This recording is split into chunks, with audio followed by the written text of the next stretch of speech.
오늘은 6월절과 십자가라는 제목으로 말씀을 나누고자 합니다. 여러분 아시다시피 유대인들에게는 많은 절기가 있죠. 6월절, 오순절, 칠칠절, 장막절, 초막절, 맥추절, 그리고 나팔절, 대속제일, 이런 중요한 절기들이 유대인에게는 많이 있습니다. 그리고 그 절기마다 아주 중요한 의미들을 다 담고 있어요. 한 절기 한 절기가 매우 소중하고 성경적으로 깊은 의미를 가지고 있습니다. 그런데 놀라운 것은 그 많은 절기가 있음에도 불구하고 하나님께서는 예수님이 우리의 죄를 대신하여 십자가에서 죽으실 때에 특별히 6월절이라고 하는 절기를 선택하셔서 그 절기에 예수님이 죽도록 하셨습니다. 유대인에게는 많은 절기가 있고 그 절기마다 매우 중요한 의미가 있음에도 불구하고 왜 하나님은 하필이면 6월절을 선택하셨을까요? 왜 6월절날 예수님이 십자가에서 죽으셨을까요? 왜 6월절, 그 절기를 하나님은 택하셔서 우리에게 그 의미를 기억하라고 하시는 걸까요? 제 아내의 생일은요, 음력 1월 2일입니다. 설날 바로 다음 날이 생일이에요. 이 날짜가 아주 고통스러운 날짜입니다. 지금은 좀 괜찮죠. 예전에는 문을 연 제과점이 없었어요. 그래서 생일날 축하를 해주려면 뭐가 있어야 돼요? 케이크 있어야 되잖아요. 케이크를 살 수가 없는 거예요. 그래서 이제 우리 아내의 생일 주간이 되면 항상 케이크를 사는 문제에 긴장을 할 수밖에 없었습니다. 케이크를 파는 곳이 없으니까요. 설날 당일날과 그 다음날은 항상 문을 닫았거든요. 그런데 언젠가 엄청난 폭설이 내린 날이 있었습니다. 그때는 특별히 모든 가게와 상점이 다 문을 닫았어요. 이 설날 주간에요. 제과점은 말할 것도 없죠. 그 당시는 스마트폰이 없어서요, 전화번호부를 사용을 했는데요, 전화번호부에 보면 제과점이 있거든요. 그것을 보고 전화를 다 돌렸는데 동네 제과점 문 연 곳이 한 곳도 없었습니다. 아무리 찾아도 케이크를 구할 수 없는 거예요. 그래서 제가 아내에게 농담 반 진담 반 재미있게 웃으면서 이야기를 했어요. 여보, 기왕 이렇게 된 거 우리 옛날식으로 초코파이 20개 사서 쌓아놓고 양초 꽂고 축하할까? 그랬더니 얼굴이 탁 굳어지는 거예요. 아무 말도 안 하더라고요. 그래서 손을 봤는데 손이 푸르르 떨려요. 그래서 제가 그랬죠. 농담이야, 농담. 웃자가 하는 소리인데 뭐 이렇게 반응이 심각해. 농담이라고 하고 말해놓고 잽싸게 집에 가서 전화번호 보고 거의 서울 시내에 있는 모든 제과점 다 돌린 것 같아요. 그랬더니 종로에 있는 한 동네 빵집이 문을 열었더라고요. 거기까지 가서 케이크를 사서 축하를 해주고 그 한 해를 무사히 즐겁게 시작할 수 있었다는 것입니다. 왜 부모가 자녀의 생일을 축하해 주죠? 왜 자녀가 부모의 생일을 축하해 줍니까? 그 의미는 이거죠. 당신이 태어난 날이 나에게 기쁨입니다. 그리고 나는 당신이 태어난 그날과 당신의 존재를 잊지 않겠습니다. 이것을 상징적으로 표현하는 것이죠. 왜 하나님이 6월절이라고 하는 절기를 선택하셨을까요? 왜 하나님이 6월절날 예수님이 십자가에서 우리의 죄를 대속하시고 죽게 하셨을까요? 그 이유는 이겁니다.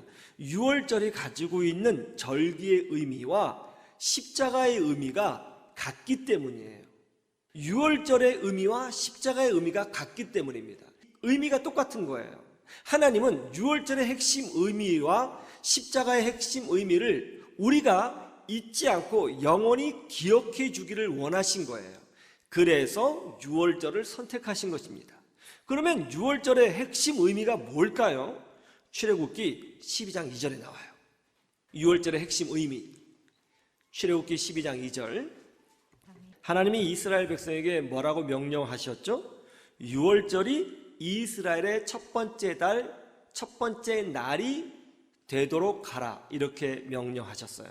무슨 말이냐면 6월절이 설날이 되게 하라고 말씀하신 거예요. 그러니까는 우리는 설날이 음력 1월 1일이잖아요. 유태인들은 설날이 6월절이에요. 6월절이 한 해의 시작을 알리는 새해인 것입니다. 그러면 이 6월절은 어떤 의미를 가지고 있는 거예요? 6월절은 새로운 시작을 의미하는 거예요. 새로운 시작. 자, 6월절이 뭘 의미한다고요? 새로운 시작이에요. 그래서 6월절이 설날이에요. 한 해의 첫날이 되는 거예요. 새로운 시작인 것이죠. 그래서 유태인들은 6월절을 지킬 때마다 이제 새로운 시작이 열어졌구나, 그렇게 생각을 하는 겁니다. 그럼 어떤 의미에서 새로운 시작일까요? 어떤 의미에서? 그 이유가 출애굽기 8장 1절에 나와요. 이스라엘은 지금 어떤 처지죠? 이스라엘 백성은 이집트의 노예입니다. 노예는 어떤 존재이죠? 인간 이하의 취급을 받았던 존재예요. 소, 양, 돼지, 이런 가축보다도 귀한 존재가 아닌, 그런 가축보다도 하찮은 존재로 여김받았던 것이 바로 노예예요. 지금 이스라엘 백성의 처지는 이집트의 노예입니다. 인권이 없죠. 정말로 가슴 아픈 인생을 살았습니다. 인간 이하의 취급을 받을 수밖에 없었어요. 그런데 하나님께서 모세를 이집트의 왕인 파라오에게 보내면서 뭐라고 하나님의 메시지를 전하라고 명령하셨어요? 내 백성 이스라엘을 보내라. 내 백성을 보내라. 그렇게 말씀하셨다는 겁니다. 6월절은 어떤 날이죠? 바로 6월절은 이런 날이에요. 노예의 신분이 끝나고 하나님의 백성으로서 새로운 삶이 시작되는 날인 거예요. 그게 바로 6월절이에요. 그리고 이것이 동시에 십자가의 의미인 것입니다. 여러분이 예수님을 나의 구세주로 믿습니다. 그러면 여러분은 더 이상 세상의 노예가 아니라 하나님의 백성으로서 새로운 인생을 시작하게 될 수 있는 거예요. 유튜브에 보니까 탈북 여성들이 한국에 와서 경험한 놀라운 일들을 나누는 채널이 있었습니다. 한국에 와서 보니까 정말 감격스러운 일들이 너무 많더라는 것이죠. 이것도 감격스럽고 이것도 놀랍고 저것도 놀랍고 너무너무 놀라운 일들이 많았다는 겁니다. 그런데 놀라운 일이 많은데 그 중에서 가장 감격스러운 일이 무엇이냐고 물어보니까 뭐라고 답변했냐면, 탈북 여성이 말하기를 초록색 한국 여권을 받았을 때가 가장 감격스러웠대요. 물론 주민등록증을 받았을 때에도 정말 감격스러웠지만 여권을 받았을 때가 제일 감격스러웠다고 말을 하는 거예요.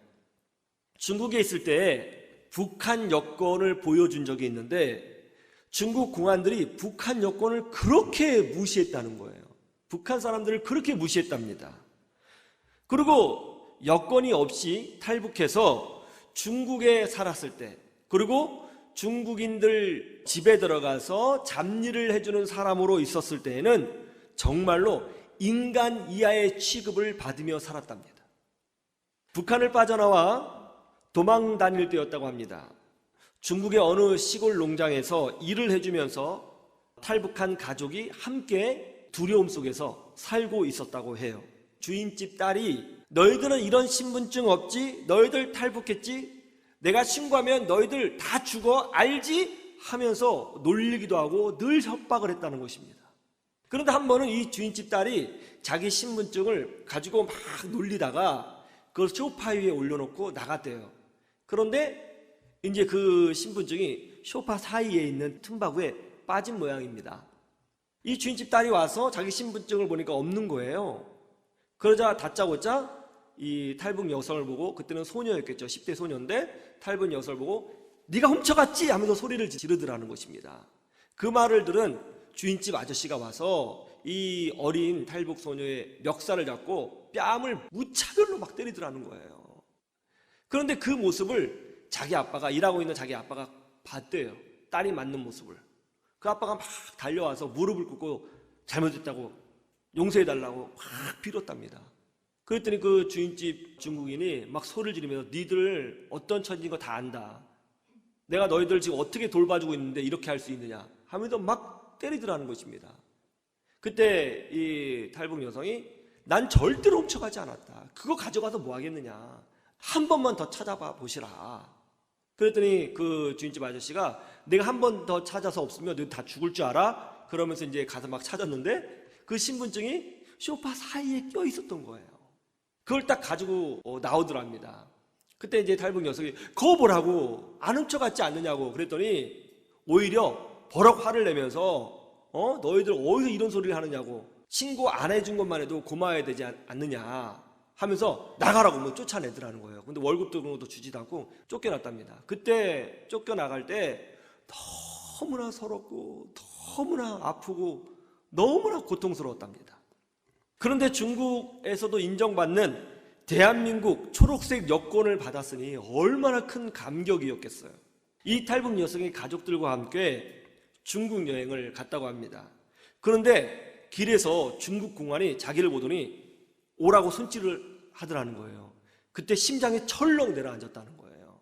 너무너무 무서웠다는 것이죠. 움직일 수가 없었답니다. 그런데 그때 마음속에 든 생각이 뭐냐면, 내가 왜 무서워하지? 내래 지금 대한민국 국민이야 하면서 이제 당당하게 이제 갔다는 것이죠. 그러니까 신분증을 보여달라고 하더래요. 당당하게 대한민국 여권을 척 내밀었답니다. 그때 여권을 딱 보자마자 눈빛이 확 달라지더랍니다. 자기도 한국을 매우 좋아한다. 한국 너무너무 가보고 싶은 나라다. 자기 한국 드라마 많이 봤다. 한국 참 좋은 나라다. 그러면서 부러운 눈빛으로 자기를 바라보는데요, 너무너무 행복하더라는 거예요. 그래서 이 자매가 모른 척하고 나 어디 가고 싶은데 길이 어디냐 그랬더니 뭐 손가락질로 가르쳐주는 게 아니라 그 중국 공안이 내가 직접 데려다 주겠다 하면서 모셔다 주더랍니다. 그때 야, 대한민국의 여권 파워가 이 정도구나 하면서 놀랬고 감격했다고 해요. 여러분, 십자가가 바로 하나님 나라의 여권인 것입니다. 전에는 여러분이 하나님과 상관이 없는 존재였습니다. 아무리 기도를 해도 하나님이 기도 응답 안 하시죠. 하늘 축복을 받을 수가 없는 존재였죠. 그러나 여러분이 여러분의 죄를 회개하고 예수 그리스도를 나의 구주로 영접한 순간 하나님께서는 여러분에게 십자가 여권을 주시는 거예요. 그리고 천국 백성임을 보장해 주시는 것입니다. 그래서 이제부터는 새로운 인생을 사는 거예요. 새로운 인생이 시작되는 거예요. 천국 백성으로서 특권과 천국 백성으로서의 축복을 누리며 살도록 하나님이 허락해 주신 것입니다. 여러분은 노예가 아니에요. 여러분은 자유인입니다. 여러분은 언제든지 기도할 수 있고 하늘 축복을 누릴 수 있습니다. 천국 백성으로서의 놀라운 특권을 누릴 수가 있게 된 거예요. 믿으시기를 주님의 이름으로 축원합니다.